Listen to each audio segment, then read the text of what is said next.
එතකොට කුඩාම මිනුම සොයන නිවැරදි ආකාරය තමයි ප්‍රධාන පරිමාණ කොටසක ප්‍රමාණය අඩු කිරීම වර්නියර් කොටසක ප්‍රමාණය වර්නියර් කොටසක ප්‍රමාණය. එතකොට වෙන කෙටි ක්‍රම වලට යන්න එපා. මේක තමයි සිලබස් එකේ තියෙන්නේ. එතකොට ඕනෑම ගැටලුවක් මේකෙන් විසඳන්න පුළුවන්.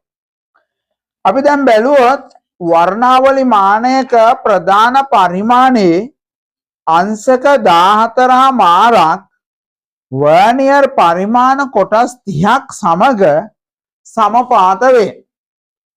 වර්ණාවලි මානයේ ප්‍රධාන පරිමාණය අංශක භාගයේ කොටස් වලින් ක්‍රමාංකනය කර ඇති නම් උපකරණයේ කුඩාම කියවීම වන්නේ. එතකොට බලන්න දැන් මේ ගැටලුවේ තියෙනවා ප්‍රධාන පරිමාණයේ කොටසක දිග කොටසක ප්‍රමාණය අංශක භාගයයි කියලා. ඒ වගේම කියනවා අංශක 14.5ක් වර්නියර් කොටස් 30කට බෙදලා කියලා. හරිද? ඒකෙන් තමයි අපි අල්ලගන්නේ වර්නියර් කොටසක දිග. දැන් හරියට ළමයි දැන් මෙහෙමයි. අපි හිතමු මෙන්න මේ වගේ දැන් වෙරළු ගෙඩි 9ක මිල රුපියල් 10යි. හරි?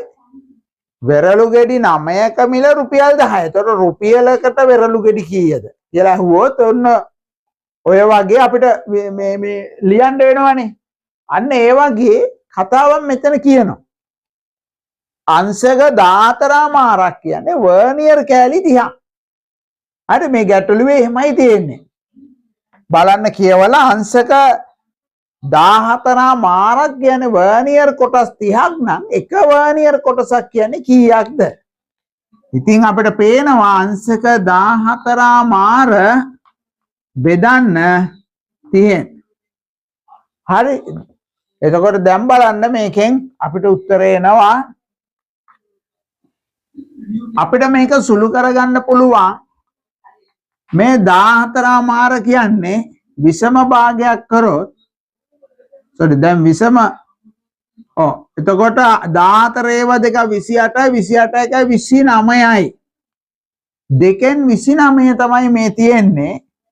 එතකොට මේ 30ත් ආවම යටට 60න් 29.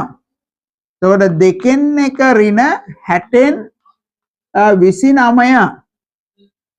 දැන් අපිට පුළුවන් පොදු හරය 60යි කියලා ගත්තොත් බලන්න 60ට දෙකේව 30යි. එතකොට ඒ 30න් අඩු වෙනවා 60ට 60ව එකයි එක් වරක් 29 29යි. එතකොට අපිට පේනවා අංශක 60න් එකයි. එතකොට ඔන්න කුඩාම මිනුම කුඩාම කියවීම ওই විදියට ලැබෙනවා. එතකොට අපි මේකේ උත්තරේ කෙලින්ම අංශක වලින්ම තියෙනවා 60න් එක කියලා.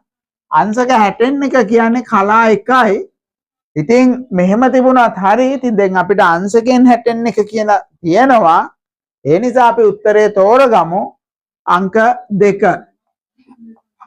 ඉතින් මේ විදිහට අපි ගණන් ටික හදාගෙන යන්න ඕනේ හැමතිස්සෙම පාඩමක් ඉගෙනගෙන. එහෙම නැත්නම් ඔයගොල්ලන්ට ටර්ම් ටෙස්ට් පේපර් වලවත් ලකුණු ගන්න බැරි වෙනවා. ඒ වගේම ඔයගොල්ලෝ අන්තිම කාලෙ වෙනකන් හිටියොත් ගණන් හදන්න නැතුව මේ තියරි ටික විතරක් කරලා ඔයගොල්ලොන්ට අන්තිම කාලේ මේවා කොහොමත් අමතක වෙනවා. හරි එතකොට වැඩක් කරන්න බෑ. ෆේල් වෙනවා. ඒ නිසා තමයි අපි මේ විදියට දිගට පාඩම ඉවර වෙලා ගණන් ටික හදාගෙන යන්නේ. දැන් අපි ඊළඟ ගැටලුවට යමු. තුන්වෙනි ගැටලුව 1986 අවුරුද්දේ ප්‍රශ්නය.